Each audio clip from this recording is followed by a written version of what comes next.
Right.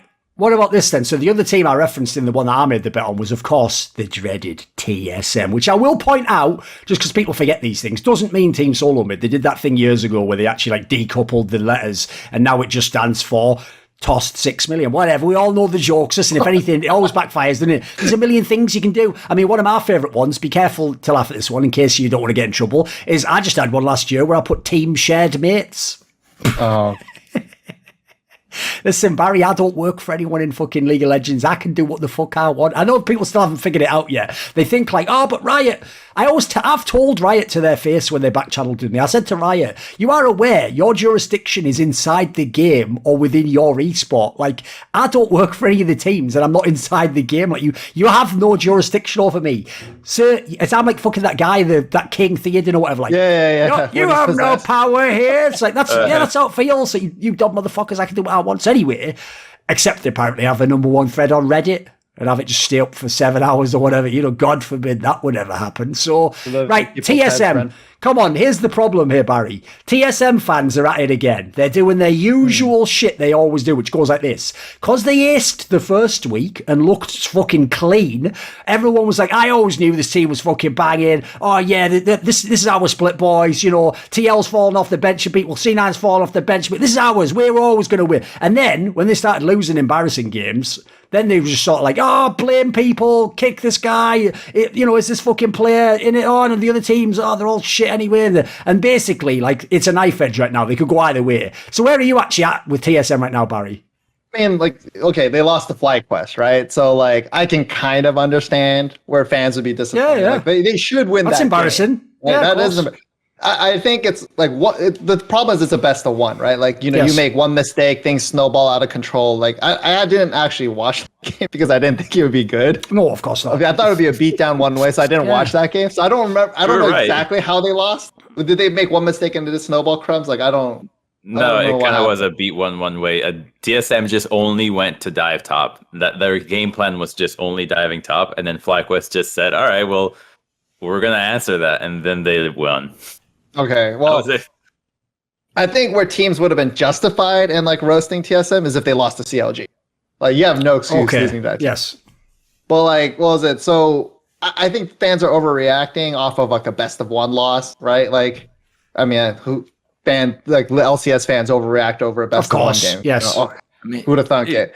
You bring up best of ones. Academy's got best of twos, and it's actually giving. I'm gonna say it's pretty high quality games compared to the LCS. Like, the LCS games, you're not always getting good quality games, but with Academy now, BO2s, no joke, it's actually just making play much better. Like, you gotta bring best of twos. You just gotta bring more games back. Oh, well, so like, I think with TSM, right? Like, I think they're fine. Like, against Cloud9, I would just off of just like roster synergy and like how much more put together they have and like they are versus like, some changes on Cloud9.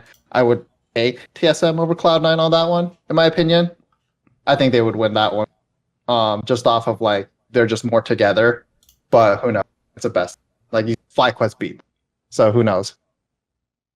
What do you think, Crumbs? I will not comment on anything about a bet, but I will talk to you about TSM. Yes. I think TSM, I mean, they look a little bit better like what they were in spring, which was a team that just was ass in the regular season and just always struggled to actually be remotely consistent, but they're always better at playoffs. Come playoffs, this team is always doing much better. And just right now, it feels like for almost every team, they're making 2 steps forward, and then sometimes it's 3 steps back, and then 3 steps forward, and then 1 step back. But then there's just never any consistency with the progress that they make. So it's really hard to see what they're actually improving at every single week, because whether it's the practice or whatever else is going on, it just doesn't feel like the progress from most teams is sticking. And so how they start the split seems to be exactly how they end it. You really can barely tell. It's like, did they actually get better? So TSM probably will end up top of the standings, middle of the pack in the top, and will advance to playoffs, beat some lower playoff teams, but then struggle maybe against Cloud9 or Team Liquid if they get it together by the end of the split. Maybe even 100 Thieves, who actually looks much better now, but that's it. Their regular season is the exact same as it was in spring. It just doesn't throw as hard. Yeah, I have to say, I found it ridiculous, by the way, because here's a comment that we can bring up. I saw that there was a player. Let me double check if I can quickly find who it was, because it was a FlyQuest player who made this comment. I'll see who it was, because it's going to be on Reddit. Let me just see. I'm almost certain it was a FlyQuest player anyway. I can't find it at the moment. Oh, that's Johnson, actually, from FlyQuest. And he basically said this statement, right, where he said, the top 2 teams for me are 100 Thieves and Cloud9. So, okay, bit edgy, didn't put TSM or Team Liquid in there. But then he said, everyone after... Are you ready for this? Because this is a classic... I'm going to have a little mini rant after this. It's a classic fucking player opinion. He goes, everyone else after that till the 8th place are debatable in their order. Right, I'll just tell you right now, because one thing I actually consider myself an expert on, it's actually, believe it or not, Barry, because I grew up a little autistic kid that could only listen to words. I didn't know like facial expressions. I didn't know like social cues. So what I had to do was I had to listen if someone's lying or not based on what words they're saying. And I have to put it together like Sherlock Holmes. Like, what did he say earlier? What would you think he would say? Like, and I had to do that, right? So what I basically learned to do, this is why I gravitate towards esports, is if I get a press release, I can read between the lines. I can see what the euphemism you're using for why you benched the guy. I can see what you actually mean about this guy that you're going to sign, whether it was a panic sign or, you actually think he's good or whatever. So basically, here's the problem with that statement. I've heard a lot of these statements over the years, and it always goes like this. I'll make a joke version. Player from a non-top team who are nowhere close to contention believes there are a couple of very good teams out of his league, in other words, shouldn't be able to beat them, but everyone else is pretty much up for grabs, because that's what you call copium, to allow you to believe that, like, oh, the rest of the results are all just random. So if we win, awesome, yeah, we could be the 4th best team. And if we lose, you know what, from fucking 3rd down to 8th, the biggest gap imaginable, like basically the entire league, the majority of the league, they're all about the same. Now listen, when you're playing the best of 1 format, it's going to be easy to say something like that. When you also, it's the same reason, by the way, right? The other way I always translate is scrim. Like, here's the thing. I'll give you No, I've got a better one than that. Here's how you know how someone's scrims are going here, Barry. If they're actually winning the scrims, it's like, how do you know if someone's a vegetarian? Oh, don't worry, they'll tell you. So what happens is, if they're winning the scrims, Barry, they'll say, and we've been winning scrims against teams like TSM, Team Liquid. If they say scrims are going well, that means they played a 5 block, they won 1 scrim, and they think they could have won the other one, but they got beat 4-1. But to them, it was like, fuck, it was TSM though. So even though actually they had a 1-4 record, and it objectively didn't go well, to them, it's like, they're going well, because they don't mention the win or the number. So just watch for that. Everyone take that little decoder ring I've just given you there, and go forth, my beauties. Go and listen to interviews. Go and fucking watch people saying nonsense. There's another classic one for you right there. So, okay, what do you think about this statement, though? Because what he's basically trying to say is, to me, almost the opposite. Like, I think it's a very stratified league, like you were trying to talk about with TSM now. I sort of see, like, champion teams. I see a couple of teams afterwards who can maybe contend. Like, I actually think there's basically 4 teams competing for these 3 world spots, and you just named them all. This guy thinks it's like a wide-open parody. So where are you coming in on this, Crumbs? I think the first thing is that it's actually very true that you can say scrims are going well, but to the fan, you think, oh, they're actually winning all their scrims. But the reality is, in your first attempt at scrims, you were remaking at 7 minutes every single time. And now you managed to get past the early game, and you only had 20-minute games. And it's just, I forgot scrims are going well. Yes. Oh my God. Yes, exactly. Well, guys, we're moving up in the world. We're out of the woods. Yeah. I think the league is stratified, is what it is. Like, you actually just have tiers. You've got 100 Thieves Academy at the top. I agree with that one. Then your other tier is just TSM TL. Then the next tier is EG FlyQuest, and then the rest are just, maybe they'll figure it out. That's he meant for LCS.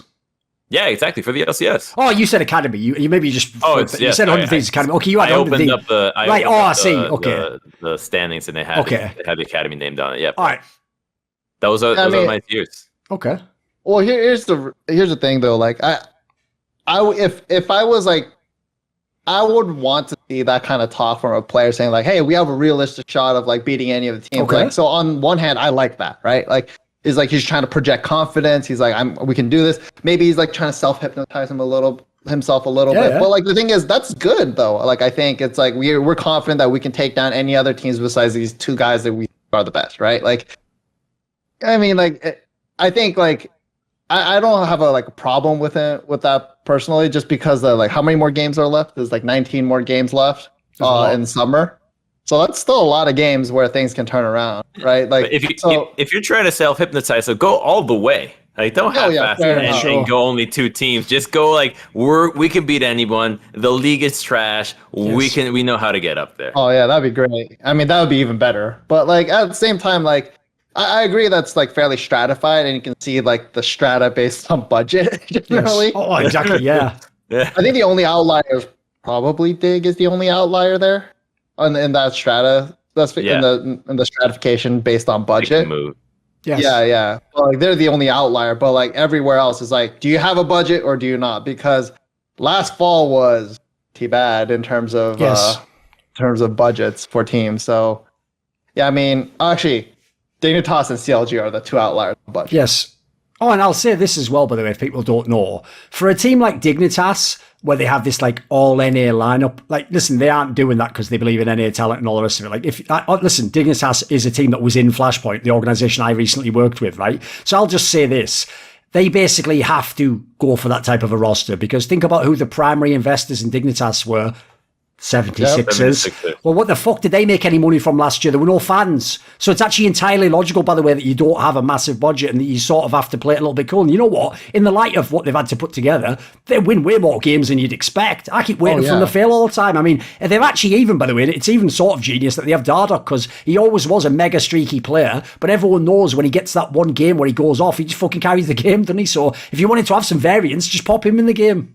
They have such an opportunity to just go all in with what they currently have with all the NA teams, keep the budget low, and actually have games that people are interested in watching. Yes. Because half the time, the top teams, people don't even want to watch them, but Dignitas is exciting to see. So that's just something that they had lost before, right? When the roster was way back, It was fun. Then they dipped. Nobody cared. They changed the logo. People cared even less. They went back, and now suddenly they actually are giving people a reason to be interested. So I think that this team has that going on for them, which no one else really has. I mean, EG kind of has that, but it's for other reasons that you're really excited to see. So True. I think that Dignitas has a really good opportunity to take a lot of fans from the LCS. Yeah, overall, I agree. Like stratifiedly.